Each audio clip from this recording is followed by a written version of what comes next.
Guys, आप ये जो क्वेश्चन देख रहे हैं ये क्वेश्चन इंपॉर्टेंट क्वेश्चन है। कह रहा है कि two particle of masses m1 and m2 in projectile motion have velocities v1 less than v2 respectively at time t is equal to 0। आप अगर इस क्वेश्चन को देखेंगे तो ये पूरा क्वेश्चन दो भाग में बटा हुआ है। एक भाग है इनिशियल फेज और इसी क्वेश्चन का जो दूसरा भाग है वो है फाइनल फेज।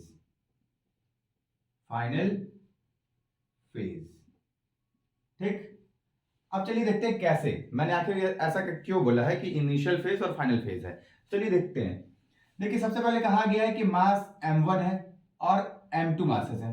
ठीक, पहले वाले की वेलोसिटी कितनी है? v1 इसकी वेलोसिटी है और इसकी वेलोसिटी कितनी है? v2 वेलोसिटी है। और यह भी कहा गया है कि v1 is less than v2,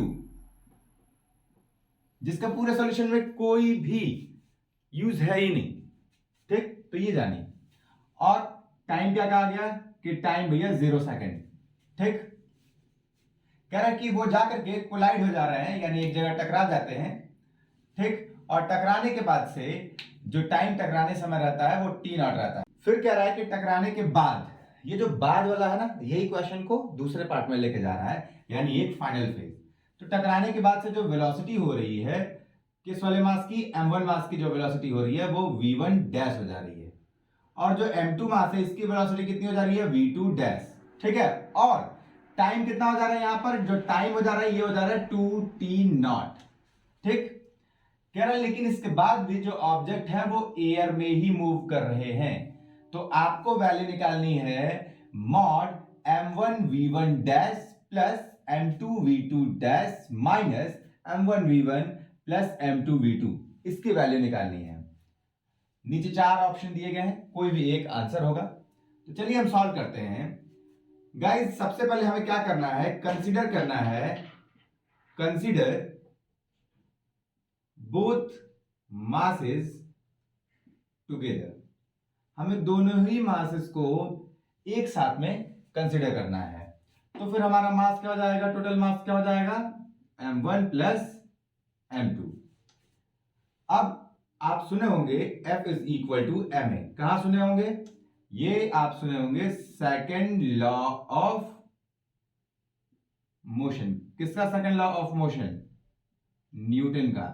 ठीक, तो आगे लिख देते हैं कि Newton's second law of motion.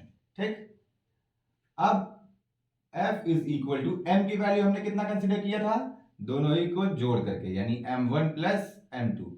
और क्योंकि ऑब्जेक्ट अभी भी ऊपर ही था तो ऊपर रहने की वजह से, क्योंकि प्रोजेक्टाइल मोशन में होगा और प्रोजेक्टाइल मोशन में होगा तो हमेशा projectile motion under the gravity he act करती है, इसलिए एक्सेलरेशन हमारा कितना होगा? g के बराबर होगा। ठीक, और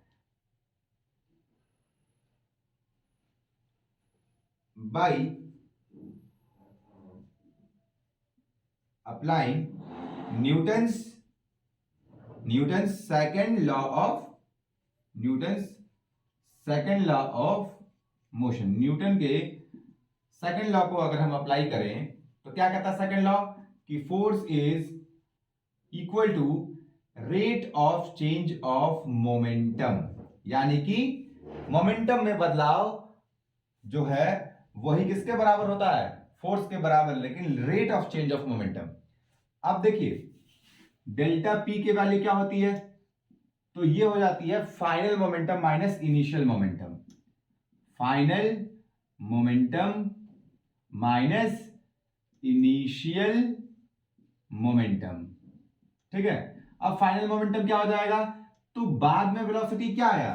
बाद में वेलोसिटी आया v1 डैश और v2 डैश, मास तो सेम ही था, यानी कि m1 v1 dash plus m2 v2 dash. ठीक, और उसमें हमें क्या करना रहेगा? सब्ट्रैक्ट करना रहेगा इनिशियल वेलोसिटी को। m1 v1 इनिशियल वेलोसिटी था और साथ ही साथ m2 v2 इनिशियल वेलोसिटी था। ये हमारा क्या निकल के आया? ये निकल के आया डेल्टा p। और डेल्टा t की वैल्यू क्या निकल के आएगी? डेल्टा t की वैल्यू निकल के आएगी कि सबसे फाइनल फेज में जो टाइम था, यानी कि यहां पर भी हमें टाइम जो लिखना रहता है वो कौन सा? सबसे पहले फाइनल टाइम लिखना रहता है और फिर माइनस जो टाइम लिखना रहता है वो कौन सा, इनिशियल टाइम लिखना रहता है। ठीक, अब टाइम फाइनल हमारा क्या हो जाएगा, 2t0, और टाइम इनिशियल हमारा कितना था, 0 था। ठीक, यानी इसका आंसर हो जाएगा 2t0। ठीक, अब force is equal to delta P by delta T, किससे, Newton second law of motion से। फोर्स की वैल्यू हमें नहीं पता है, लेकिन एग्जैक्ट वैल्यू तो नहीं पता है, बट हम लोग यहां से एक फोर्स की वैल्यू निकाल रखे हैं, हम यहां पर रख देंगे m1 प्लस m2g, ये वाली वैल्यू रख देंगे। ठीक, अब डेल्टा पी की वैल्यू अभी आपने ऊपर निकाला है, m1 v1 dash plus m2 v2 dash minus m1 v1 plus m2 v2 और बाई 2t0, ये टाइम, डेल्टा p वैल्यू रख दिए, डेल्टा t वैल्यू रख दिए, क्रॉस मल्टीप्लाई कर लेंगे, ये 2 हम लिख देते हैं इधर, यानी 2 ब्रैकेट में m1 प्लस m2, फिर g है और फिर t0 है ना, ये बराबर हो जाएगा m1 v1 dash plus m2 v2 dash minus m1 v1 और प्लस m2 v2 के। ठीक, इसी के वैल्यू आपसे पूछा था, देखिए यहां पर। ठीक, तो इसमें से हमारा आंसर क्या हो जाएगा, बी आंसर हो जाएगा ये वाला।